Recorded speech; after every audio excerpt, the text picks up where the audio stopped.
right, guys, welcome back to another video. Lots to talk about today. We will start off here with a big interview Matt Booty had with Variety, talking about the Xbox strategy and the Tango Gameworks closure and the multi-platform strategy of putting games on the PlayStation 5. But before we do get into this, plus many other things, make sure to hit that subscribe button if you do like daily gaming content, and hit the like button. Just helps get the channel out there more and tell YouTube that you enjoy the videos. And check out my link in the description to my Spotify if you want the audio version of this show. But we will start off here with Matt Booty, who spoke with Variety and gave us information on a bunch of different things here when it comes to Xbox and the future, and just what they are doing right now with their strategy. As we know, we just had the Xbox showcase, and one of the things, whenever Xbox is showing off games right now, people are asking, is this game coming to PlayStation 5? I mean, that is something because of the fact that they had that whole business update. They said those 4 games were going to be going to PlayStation 5, which they did, but then they would be evaluating things further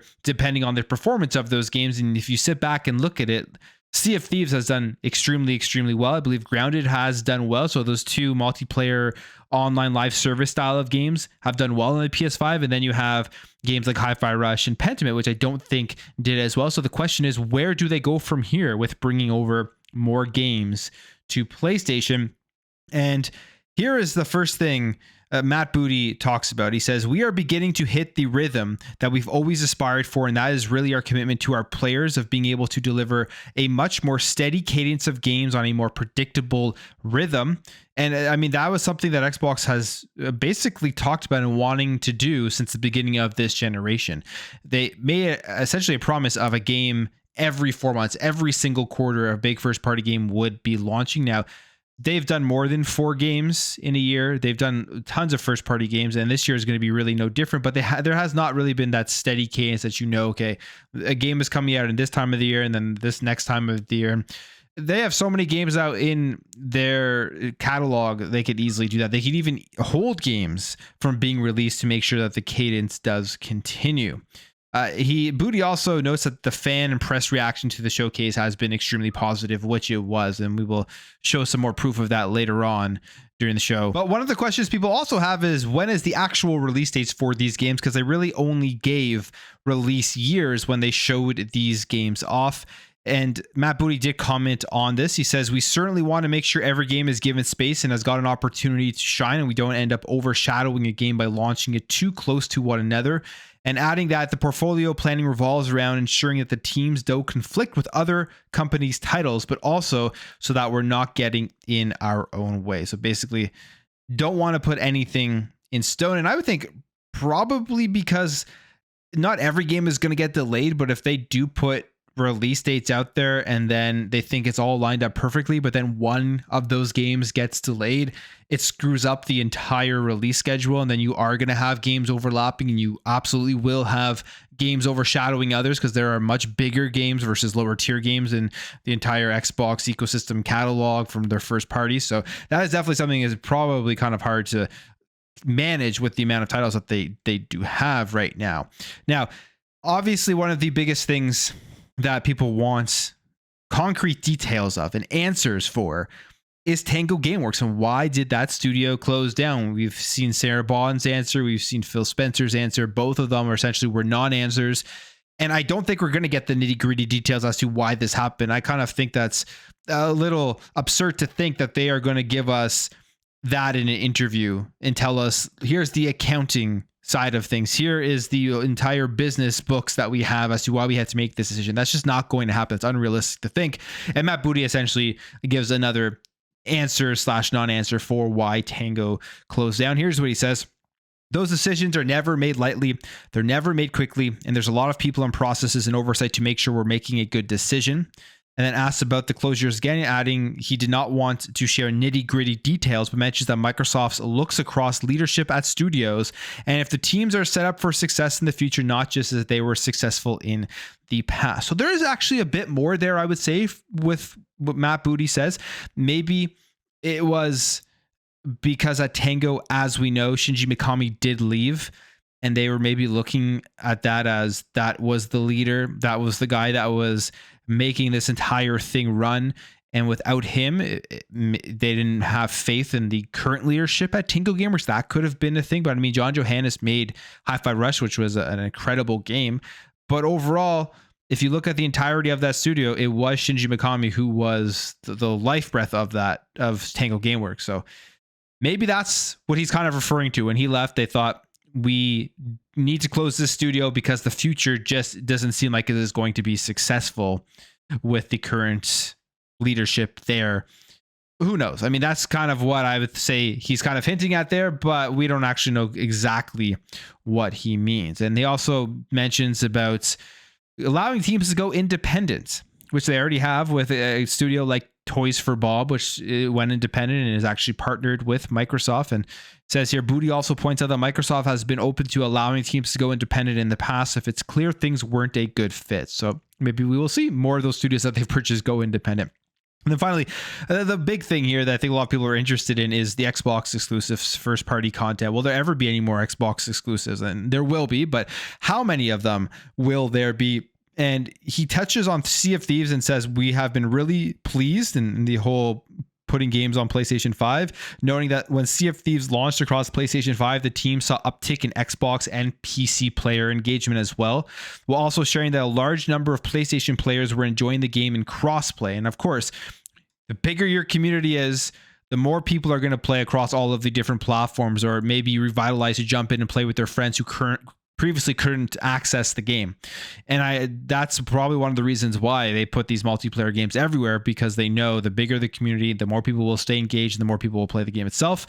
It says this success grows the franchise overall, per Booty, allowing the teams at Rare and Xbox to continue to invest in the game. When asked about what this means for the future of Xbox exclusives, Booty reiterates that teams are evaluating games hitting other consoles on a case-by-case basis, adding that Xbox players can absolutely continue to expect many games to launch as exclusives, and that the Xbox promise that all Xbox first-party games come to Xbox Game Pass will continue to be true. So not any major clarification.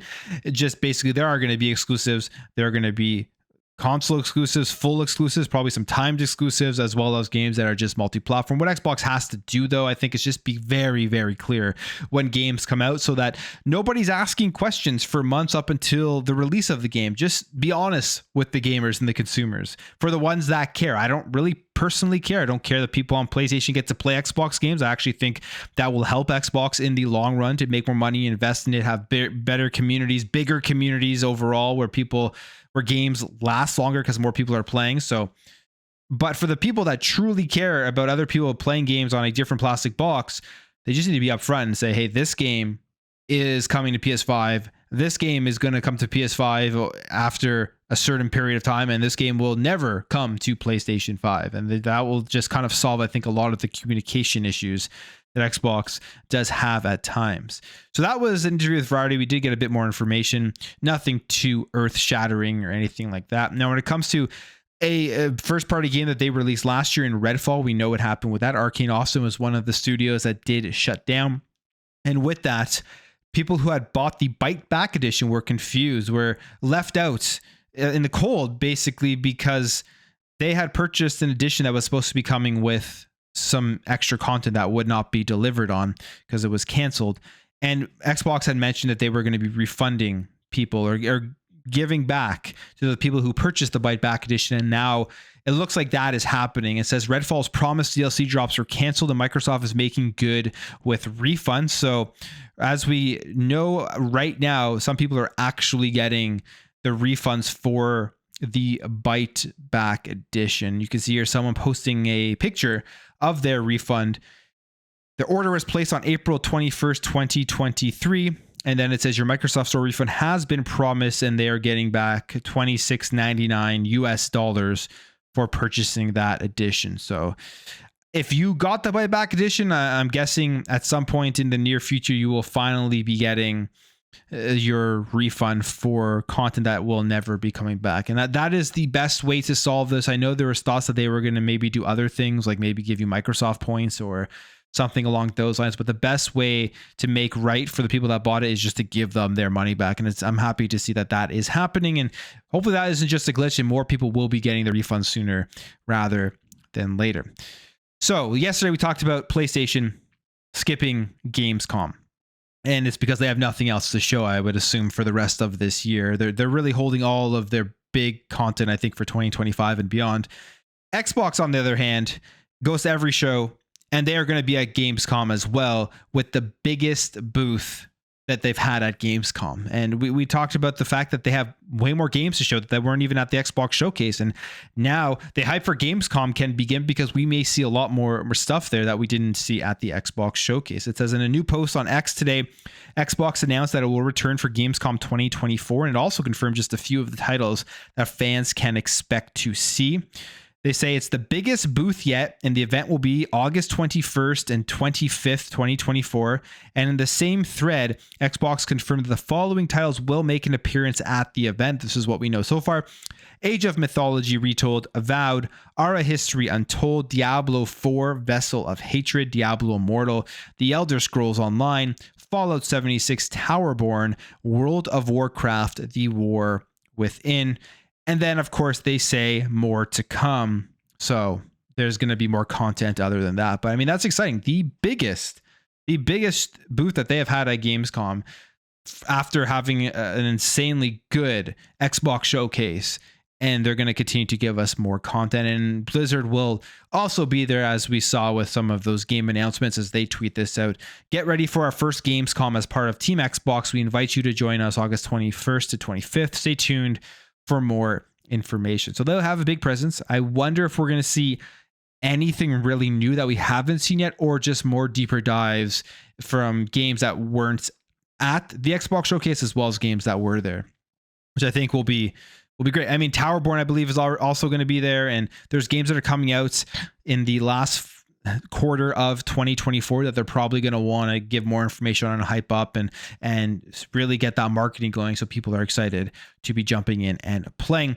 And when it comes to the Xbox showcase, it was the highest rated showcase on record. Aaron Greenberg tweets this out: huge thanks to all of you and everyone across Team Xbox. Just sent out our internal Day 7 results for Xbox Game Showcase plus the Call of Duty Black Ops 6 Direct. He says, we have set an all-time total view record, way up over last year, including our highest rated show on record. And I mean, it makes sense because it was, I say, their best show they've done, or at least in their top greatest Xbox shows ever. And I say one of the best showcases I've seen in a very, very long time. And even IGN is recognizing it here, that it is the best showcase of the summer.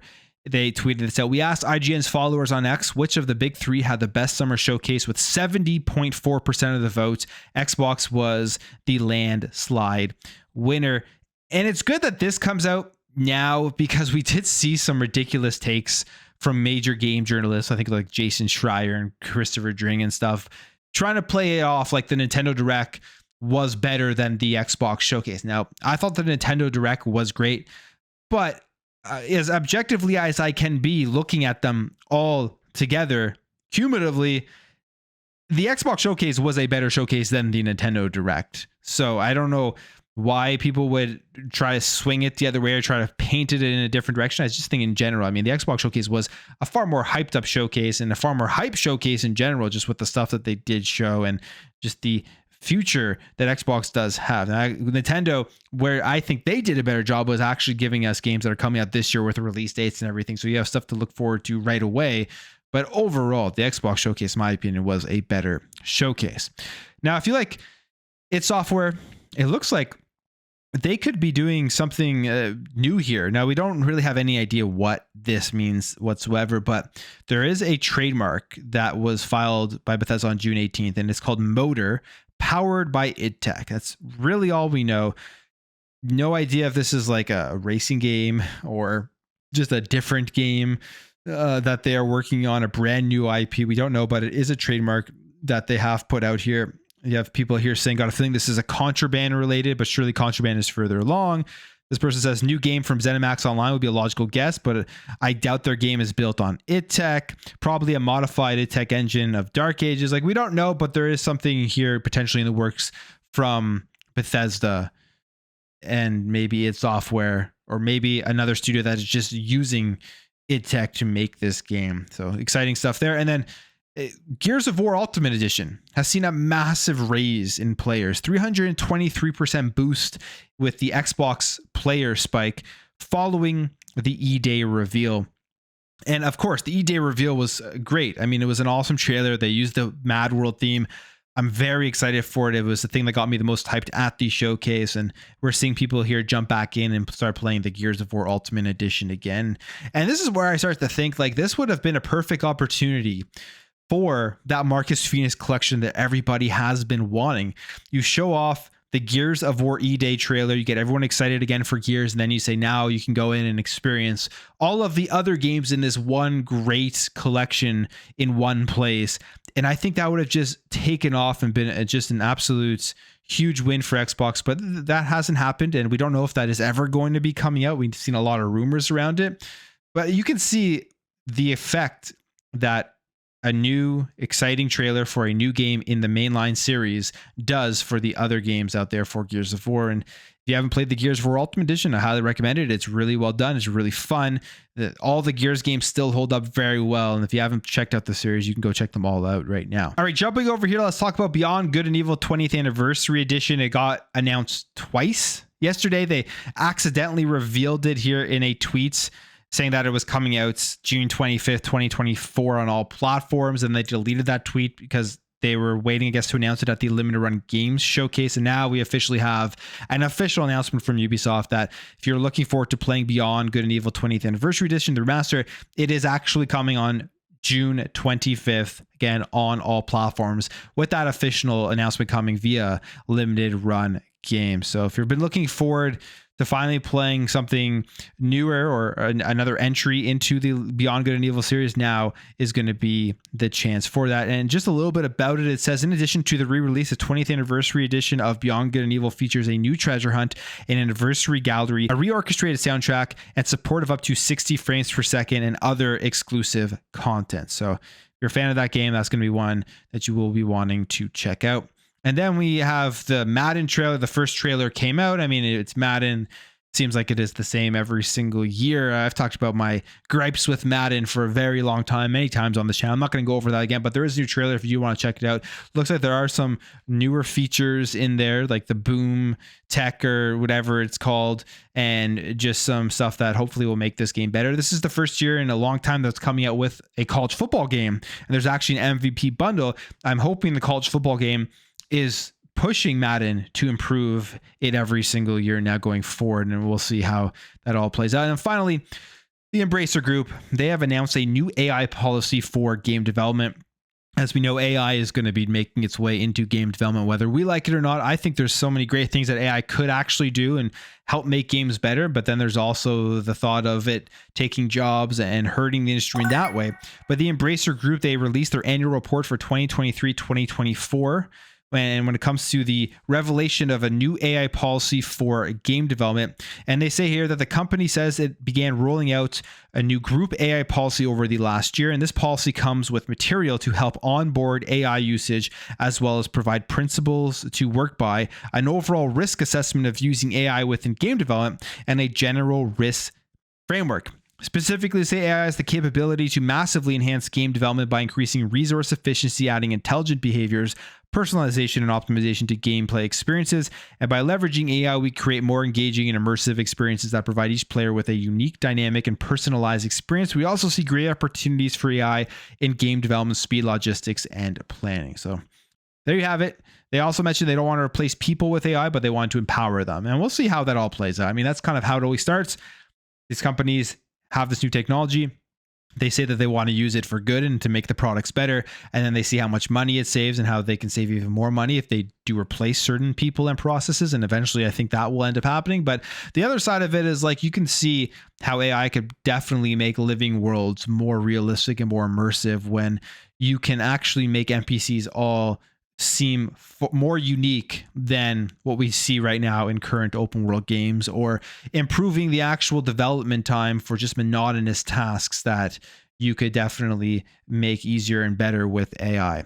We'll see how it all plays out. It's going to be an interesting future as AI makes its way more into game development, but I will end the video there. If you did enjoy this video, hit that thumbs up. If you're new here, hit that subscribe, and I'll catch you guys in the next video.